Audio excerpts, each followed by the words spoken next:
السلام علیکم ورحمۃ اللہ وبرکاتہ. بسم الله الرحمن الرحیم. د حاجت وظیفې د یوټیوب چینل مینوالو کتون کورونو او خويندو الله تعالی مو همیشه د لپاره خوشاله تر تازه کامیاب او کمران ساته. الله تعالی مو د غم هر مصیبت او درنه په مانه حفاظت کې ساته. الله تعالی مو د ژوند او د زړه ټول ارمانونو پوره کا.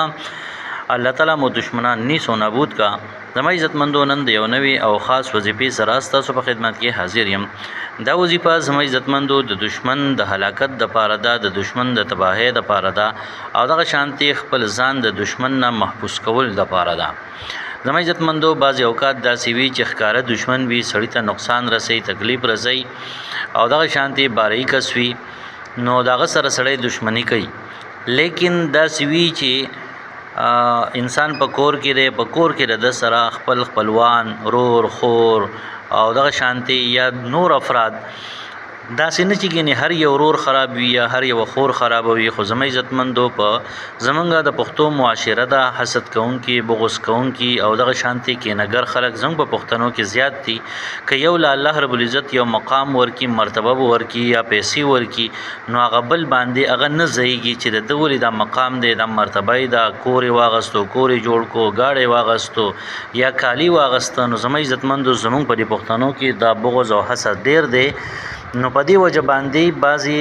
اوقات داسې وشي چې تا سره په کور کې وي، تا ته خپل ځان ښکاره کوي نه، لیکن ستا خپې وي او تاله نقصان درکوي. نو دغه شانتي خلکو دپاره دا یو عظیم ترین وظیفه را. اول خو زما عزتمندو د فرعون او د شیطان یو واقعه ده. وایي شیطان فرعون لورغه، فرعون ته وایي تر ازاد چې په دې خلکو باندې وګرځو چې زما استاد محنت او خوارۍ څه پیدا وکړه کوی نه کړه. نو دواړه روان شوي دي او سپینې کپړې اغوستې دي. نو یو کور والا دروازې چې دی وټکوله ناغې نه یو کس راووتو. نو دوی ورته اوس وایي دا شیطان او فرعون وایي مونږ دوه فرشتي یو راغلي یو د الله له طرف نه او ته چې څه دعا غواړې نو مونږ ته ووایه، مونږ ول دعا غواړو یا ته دعا غواړه، مونږ به پې امین ووایو، هغه څیز به تعالی الله تعالی درکړي. نو هغه دومره بغض او حسد والا و چې ورته وی زما ګاونډي بیګا لنګه غوا راوستې ده، بس دعا وکړې چې الله تعالی تېنه دا واخلي او دا مړه شي تېنه. فرعون او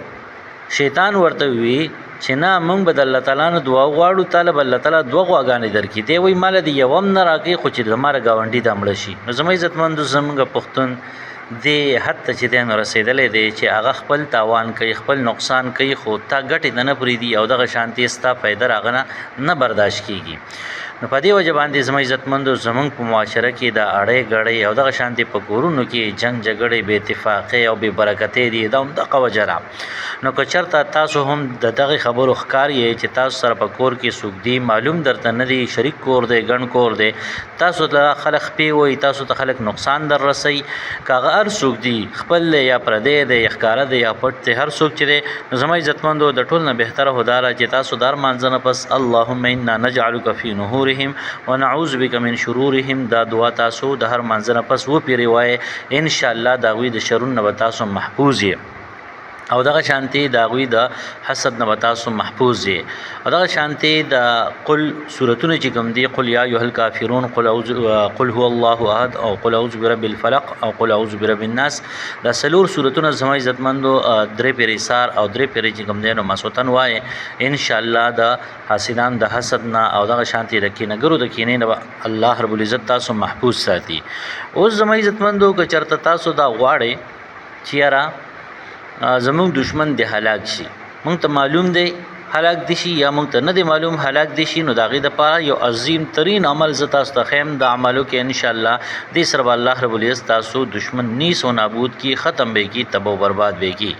زما عزتمندو چې دشمنان لري او د دشمنانو دپاره وظیفه کول غواړي نو دا وظیفه ګوري، نو دا وظیفه در سره لایک هم کا او دغه شانتي چینل که دی نه سبسکرایب کړی چینل هم سبسکرایب کا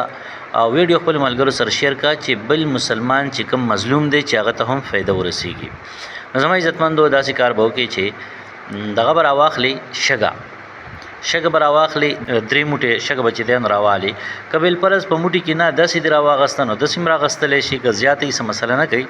لیکن درې موټې شګه به چې کوم دی نو ستا لګي په هغې باندې به دا عمل کوي.